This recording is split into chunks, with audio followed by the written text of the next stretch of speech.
Eu costumo dizer que o governo Bolsonaro ele é trágico, mas ele é, com toda a sua tragédia, ele é pedagógico, porque ele mostra para a gente um Brasil que ficou camuflado desde a, desde a retomada da democracia, porque a gente quis olhar para frente. E o Brasil é esse país da lei da anistia, né? O país do camuflamento do seu histórico retrógrado, racista, golpista, autoritário.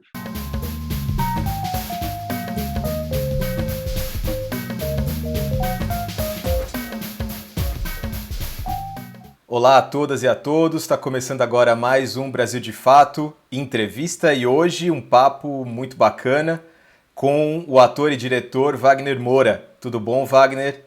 Tudo bom, meu irmão, como você está? Tudo certo. Obrigado, viu, por disponibilizar um pouquinho do tempo. Com muito prazer, sempre. Wagner Moura é ator e diretor, nascido em Salvador, fez diversos trabalhos no teatro e no cinema, mas ganhou projeção nacional com a sequência Tropa de Elite, onde interpretava o Capitão Nascimento. Fez também participação em novelas e séries de sucesso e se consagrou como um dos maiores atores de sua geração. Vamos lá, Wagner. Queria começar esse papo contigo, e é uma coisa que tem ficado muito clara nas tuas declarações recentes. Teu sonho era que o filme estreasse no Brasil. Já havia uma caminhada por festivais internacionais, aquela apoteose em Berlim, mas de fato é aqui onde o filme vai travar a sua maior batalha, né? Exatamente. É um filme que estreou em 2019 no Festival de Berlim, né? Foi uma estreia realmente poderosa. O filme foi aplaudido de pé por quase 10 minutos, e foi muito importante para a gente aquilo, porque éramos 25, mais de 25, 26, 27 pessoas lá, entre elenco e equipe, o que demonstrava o comprometimento que todos tinham com o filme. Então foi muito bonito aquilo. O filme foi super bem recebido, e depois de Berlim também passamos por diversos festivais no mundo, sempre com a mesma receptividade. Seu Jorge ganhou o prêmio na Itália, na Índia, enfim, o filme escolha do New York Times como um dos filmes da temporada. Foi a passagem fora do Brasil, Marighella, foi consagradora, mas aquilo nunca fez sentido total para a gente até que o filme pudesse estrear no Brasil, né? E tentamos estrear em 2019, fomos interditados pelo governo federal, que continua tentando interditar o filme até agora, até hoje, né? A gente é um filme que desde o seu financiamento, desde o início da sua caminhada, sempre sofreu e segue sofrendo ataques, violência. Até agora, essa gente aí do governo, membros do governo indo para a rede social para mobilizar a sua militância contra o filme, né? Empoderando as pessoas no seu pior, né? No seu fascismo mesmo. Gente indo para o IMDb dando nota baixa no filme até agora, sem nunca ter visto. Enfim, agora, toda essa violência, ela, por outro lado, e sobretudo dado o momento pelo qual passa o país hoje, nas nossas pré-estreias, começamos agora em Salvador, depois Fortaleza, Rio, ontem São Paulo, a presença das pessoas que têm ido às pré-estreias, abraçando o filme, sobretudo os movimentos sociais, indo em peso às pré-estreias para dizer: esse filme significa algo para a gente, sabe? A luta de Marighella é a nossa luta. As pessoas que entenderam o calvário todo pelo qual a gente passou e que querem ver a história de Marighella contada, isso tudo é muito superior e muito a qualquer tipo de violência, a qualquer tipo de ataque. Eu estou muito feliz, cara, pela maneira com que as pessoas têm abraçado o filme, sabe? Na primeira conversa que a gente teve, em 2019, você falou que estava pronto para porrada, né? Inclusive, esse é o título que a gente deu para a matéria.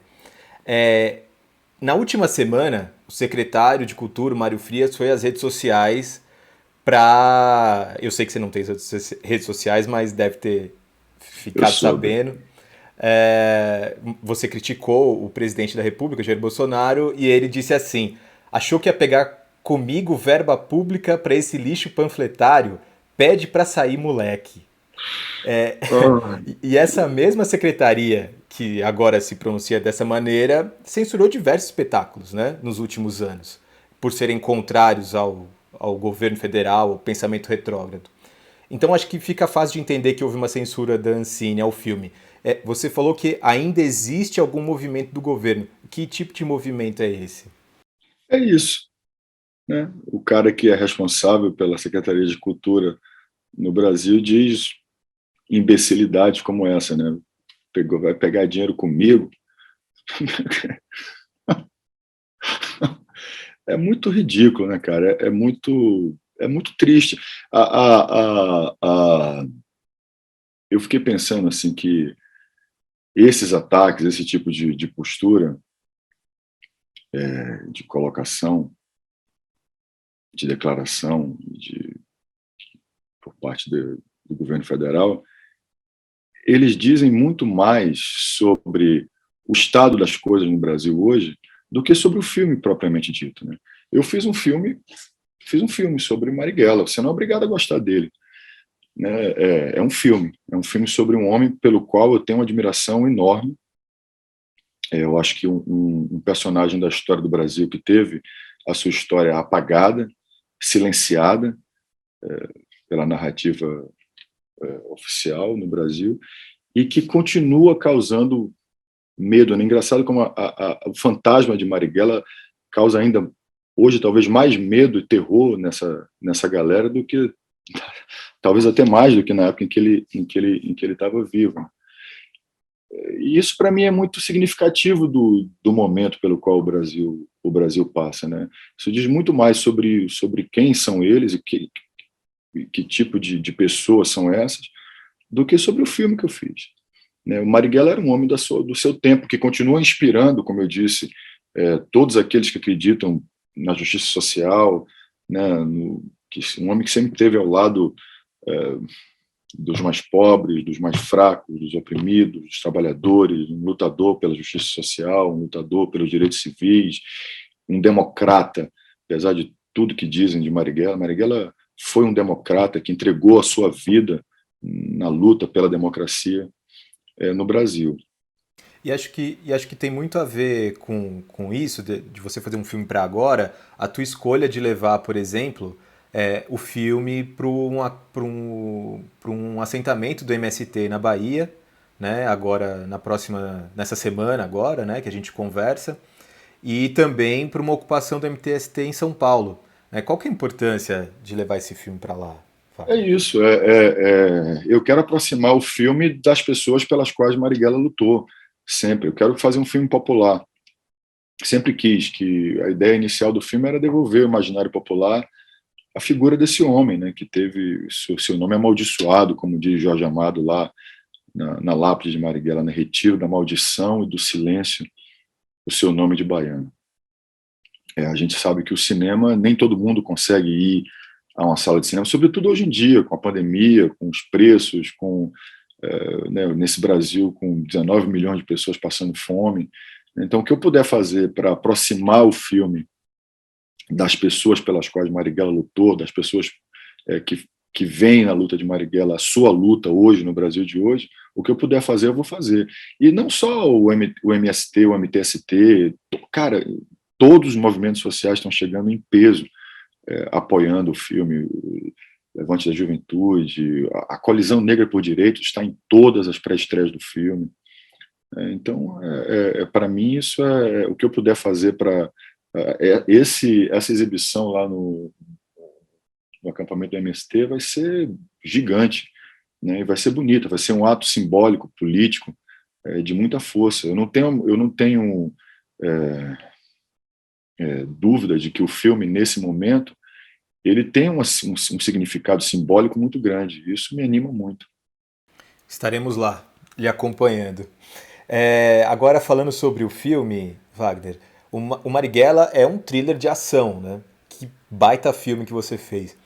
E para além do debate político, que obviamente já tem travado, mas que vai travar depois de sua estreia, acho que imagino que cada vez mais, tem essa questão de ser um baita filme, de ser um cinema grande mesmo. Você tem falado sobre ter feito ele para telona, assim, né, para sala de cinema, e tal.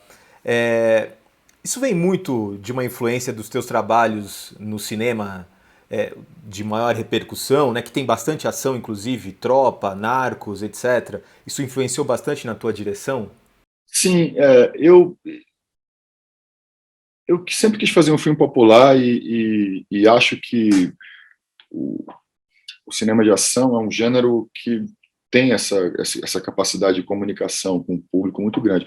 Mas eu não faria um filme de ação só por isso, né? A escolha pelo gênero ação, ela tem a ver também com a natureza das ações que a LN fazia nos anos 60 e 70. É orgânico isso, né? É, é uma escolha orgânica conectada com esse período específico da história do Brasil, né? E eu entendi, e aí sim a minha relação com o Zé Padilha e com os trabalhos que eu fiz com ele, que um filme político ele pode ser popular, ele deve ser popular, né? Não há contradição entre você fazer falar do Brasil, falar de uma história que tem ligação profunda com o que está acontecendo agora, é, e isso ser popular, sabe? E sem abrir mão da linguagem, do arrojo cinematográfico, da complexidade dos personagens. Eu não fiz uma geografia. O filme nasce da minha admiração por Marighella, mas Marighella é um personagem complexo e essa complexidade está lá no filme, né? Marighella é colocada em xeque o tempo inteiro no filme. Sim. Você vai trabalhar, tem falado sobre seus próximos trabalhos, você vai trabalhar com o Karim, né? O Karim Ayus e o Kleber Mendonça. Minha opinião, talvez dos dois principais diretores brasileiros hoje. É, E agora desse. Diga, diga. na minha opinião também. São dois diretores, assim, dos maiores diretores no mundo, eu acho, hoje em dia. Com certeza. E agora, desse outro lado do balcão, como é que você vê o cinema nacional? Apesar das censuras, as dificuldades, falta de financiamento, tanto o Karim quanto o Kleber foram premiados em festivais internacionais dos mais importantes, né? A gente vive um momento muito especial, e o teu filme também. Um pouco antes do ataque frontal mesmo à cultura, organizado pelo governo Bolsonaro, o cinema brasileiro estava com evidência muito forte fora do Brasil, assim, né? Levando a nossa cultura e a nossa produção para fora do Brasil. O Kleber com Bacurau ganhou o prêmio do júri em Cannes, o Karim no mesmo ano ganhou o prêmio do Ancentan Regard, o filme da Petra tinha sido indicado ao Oscar. Hoje em dia, o nosso cinema, dito cinema independente brasileiro, foi destruído, acabou, né? Eles destruíram a Ancine e acabaram com toda e qualquer possibilidade desse cinema existir. O cinema brasileiro, o audiovisual brasileiro hoje, ele sobrevive graças à presença dos streamings no Brasil. Mas é uma relação diferente, né, que você tem. Nem todo cineasta vai ter a liberdade de poder produzir, falar o que quer. Porque agora, o Kleber e Karim são dois diretores que têm uma estatura grande para poder se colocar, se impor a uma empresa de streaming e dizer, olha, eu vou fazer meu filme e vai ser assim. Mas a maioria dos diretores iniciantes não, vão ter que obedecer ali a uma necessidade de mercado dessas empresas, né? Antes não, antes nós fazíamos os filmes que queríamos, porque contávamos com a Agência Nacional de Cinema, com as leis de incentivo à cultura, isso tudo acabou. Acho que eu disse isso naquela nossa entrevista lá, né, que esperar que o governo Bolsonaro entenda a importância da cultura para o desenvolvimento do país é pedir demais desse governo formado por pessoas medíocres, ignorantes, sem nenhum entendimento do que significa a cultura para um país. Agora, o que me espanta é que eles, sendo, né, que se dizem aí neoliberais e tudo mais, que eles não entendam a importância do setor, o que o nosso setor gera em termos de emprego, de renda, né? Quando você faz um ataque aos artistas com as mentiras, com as falácias e tentando destruir a nossa atividade, você não atinge somente os artistas, você atinge todo um setor, né? O cara que dirige o caminhão, a pessoa que prepara a comida, os carpinteiros, todo um setor que gera emprego, gera renda. Proporcionalmente, geramos mais emprego e mais renda, por exemplo, do que o setor automobilístico, que recebe incentivos fiscais muito maiores do que o setor cultural. Então é isso, cara, é um terreno de terra arrasada mesmo, mas que será reconstruído, porque nós sempre estaremos aqui fazendo, né, com todas as dificuldades, a gente vai estar sempre fazendo arte, produzindo cultura.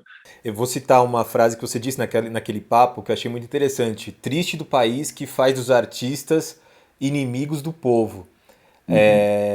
E aí, mesmo que a gente consiga retomar a democracia em 2022, a gente tem grandes chances para isso, as Consegui, pesquisas né? apontam, né? Você acha que isso ainda vai ser uma realidade daqui em diante? Uma sociedade polarizada que vai confrontar artistas, democratas, progressistas com esse retrógrado lixo que pode ficar para trás? A gente tem visto nos Estados Unidos isso, né? Como o Isso. trumpismo não deixou de existir. O trumpismo deixou de existir, talvez o bolsonarismo siga aí, mas eu acho que está muito claro hoje para a maioria da população brasileira, os que votaram em Bolsonaro na onda antipetista, anti-esquerda, acho que está muito, muito claro hoje para o Brasil a tragédia que é esse governo. Não tenho dúvida que nas urnas, no processo democrático, o bolsonarismo vai ser derrotado. Seja Lula o próximo presidente, seja a chamada terceira via, quem quer que seja o próximo presidente do Brasil, obrigatoriamente se distanciará dessa herança, desse contexto trágico que a gente vive hoje. Foi assim com o governo Biden. O governo Biden hoje é um governo, não por ele, Biden, mas é um governo mais progressista do que o governo Obama, porque o que veio antes era tão terrível e tão pesado e tão retrógrado que eles tiveram que se distanciar, e as forças progressistas também. A democracia é isso, você empurra aquele governo para um lugar de progressismo, talvez até inesperado por eles próprios, como uma forma de distanciar-se desse momento trágico. Foi assim no pós-ditadura, né? A Constituição de 88 é uma Constituição progressista, né? E isso norteou os governos do pós-ditadura, né? O governo Fernando Henrique, o governo com todas as contradições e diferenças, o governo Lula, o governo Dilma, né? E eu costumo dizer que o governo Bolsonaro ele é trágico, mas ele com toda a sua tragédia, ele é pedagógico, porque ele mostra para a gente um Brasil que ficou camuflado desde a retomada da democracia, porque a gente quis olhar para frente. E o Brasil é esse país da lei da anistia, né? O país do camuflamento do seu histórico retrógrado, racista, golpista, autoritário. Bolsonaro emerge, como eu disse, do esgoto dessa história como um lembrete de que que o país também é formado por essas forças, né? Mas eu acho que agora que nós já nos defrontamos com isso,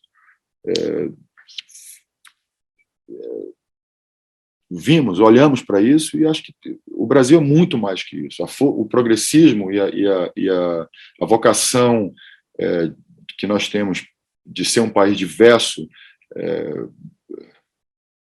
belo, inclusivo, isso também está dentro de nós. E acho que isso vai se refletir, sem nenhuma dúvida, de 2022 para frente, se não houver um arrobo golpista desses aí, né, que a gente sempre fica temeroso, né, com a população sendo armada loucamente pelo governo, né, esse cara dizendo que só sai do governo se morto ou preso, espero que preso.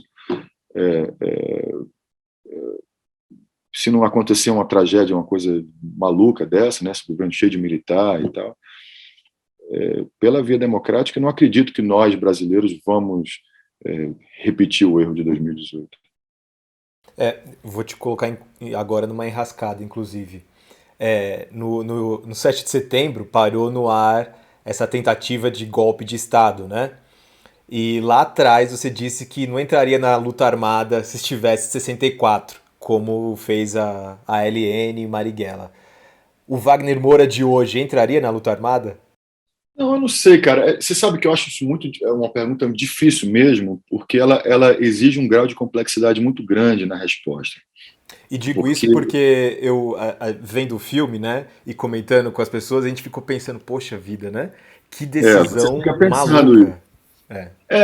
Mas a gente tem que pensar o seguinte: é, os anos 60 e 70 eram muito diferentes, apesar das semelhanças entre o autoritarismo e o saudosismo que Bolsonaro tem daquela época e tudo mais. O mundo era muito diferente nos anos 60 e 70. A revolução e a luta armada, elas faziam parte de um contexto mundial. Marighella e a LN, o MR8 e a Molívia, todos os grupos armados de luta armada no Brasil, não eram uma gente louca, voluntarista, que resolveu pegar em armas. Estava conectado com um contexto mundial. Assim, né? A revolução e a ideia da revolução estavam presentes na cultura do mundo naquela época, refletidos na cultura do mundo. Marighella era um cara que tinha relações com Jean-Paul Sartre, com Godard mandava dinheiro para Marighella. Marighella assistia a Batalha de Argel, do Pontecorvo, o tempo todo. Fora que, em 59, os cubanos, a Revolução Cubana triunfou, o Vietnã, a Argélia se libertou da França. E Havia um ele foi contexto. à China e ele foi a Cuba, né? Foi, exatamente. Ele foi a OLAS lá em Cuba, e aquilo tudo foi muito importante para o contexto, para o Brasil, né? Para aqueles que pensavam como combater a ditadura naquela época. Para muitos, naquela época, a luta armada era uma opção muito viável, muito conectada com o mundo. Né? Hoje em dia, isso não sei se isso faz muito sentido, né, no mundo do Brasil de hoje. Espero que a gente não chegue a um ponto em que faça sentido. Né? Se Marighella era um homem do seu tempo. Né? Quem é anacrônico é Bolsonaro. Né? Quem é anacrônico é o grupo que está no poder hoje em dia, né? Enfim, que exorta seus seguidores a irem às ruas pedir a volta da ditadura, o fim do Supremo. Né? Isso que não faz sentido mais hoje em dia. Né? Armando os seus seguidores a isso é que não faz mais sentido. Então, eu acho que sim, tentando responder a sua pergunta, eu acho que eu me engajaria certamente nos anos 60 e 70 na resistência contra a ditadura militar. E o meu filme ele diz também uma coisa que eu acho que é importante, que é assim, havia muita gente nos grupos de apoio à resistência à ditadura que não pegavam em armas.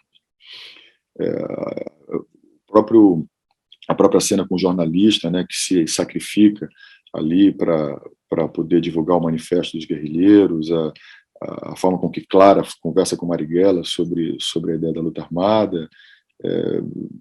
A resistência à ditadura militar ela teve diversas vertentes diferentes. O que eu não acho justo é que hoje, sob a luz da história, a gente trate a luta armada de maneira superficial, assim, sabe como a luta armada recrudesceu a ditadura, ou a luta armada também eram pessoas que viviam um momento que estavam cesseados completamente de qualquer canal de comunicação com o governo e que, dentro de um contexto mundial, entendiam que a luta armada era uma opção viável. Né? Sim. Você também disse lá em 2019 que o racismo não era uma pauta da esquerda na ditadura e disse que também não era suficientemente debatida agora, né, nos tempos atuais. O Marighella era negro, você reafirma isso com a escolha pelo seu Jorge, né, para fazer o papel, e tem carregado contigo a Coalizão Negra por Direitos, como você falou, né, tá em peso em todas as pré-estreias. O que você acha que mudou de lá para cá? Minha opinião é que o movimento negro cada vez mais tem se firmado, se organizado e articulado muito bem as lutas e pautado muito bem os debates contra o racismo no Brasil, né? Totalmente. É, quando eu disse que a luta contra o racismo naquela época não tinha a força que tem hoje por parte da esquerda, é verdade. O que não quer dizer que não houvesse uma luta. Assim, Marighella sempre foi um defensor. É, é, Marighella é um cara que nasceu na Baixa do Sapateiro, uma região pobre, habitada sobretudo por pessoas de cor negra, né, em Salvador. E essa luta sempre foi. E ele carregou isso com ele a vida inteira. Marighella era filho de uma mulher que nasceu em 1888, justamente no ano em que o Brasil foi o último país do mundo ocidental a abolir a escravidão. Essa mulher era filha de escravos sudaneses, né, vindos da malês, né, que no Yorubá e malê, né, que eram muçulmanos, que eram negros que da região de onde vieram, primeiro, eram alfabetizados, tinham noção de matemática e eram adestrados nas lutas de revolta lá já nos seus países na África. Então, quando vieram para Salvador, sobretudo, essa população ficou sobretudo na Bahia, foi a galera que deu mais trabalho aos senhores de engenho aqui, sendo a revolta dos malês a mais poderosa e significativa de todas. Desconectar a luta de Marighella dessa sua herança ancestral seria um erro histórico brutal. Na época em que a gente falou disso, eu tinha escolhido Brown, né, que tem uma cor de pele mais parecida com Marighella, que tem uma representação simbólica muito forte hoje em dia, como um poeta também, né. Brown é marighellista, né, mesmo antes de eu conhecê-lo. Mas quando eu optei por Seu Jorge na época, e quando eu falei com vocês, talvez não tivesse suficientemente claro na minha cabeça a importância que tem, que eu acertei sem saber, porque para mim na época eu só queria que fosse um cara preto, assim, eu não me importava se ela é mais escura ou menos escura, não podia ser mais claro. Hoje em dia eu acho que o fato de Seu Jorge ter uma cor de pele mais escura do que a de Marighella e do que a de Mano Brown, o fato de eu ter empretecido Marighella foi um acerto muito grande, porque eu fiz o caminho inverso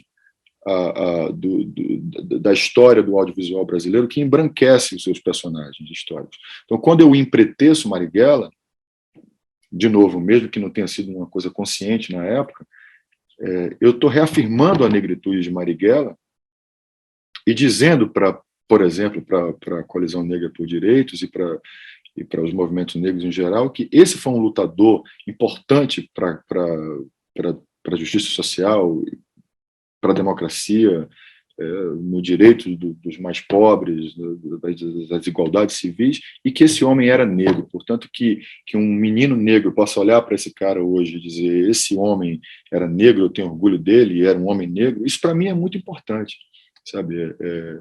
Faz muito sentido. Faz muito sentido. Então, agora, para a gente encerrar mesmo, Wagner, sobre o cenário eleitoral de 2022. Você deve estar por aqui, né? Tem trabalhos com o Kleber, com o Karim, enfim, deve ter algum trabalho aqui no Brasil ainda.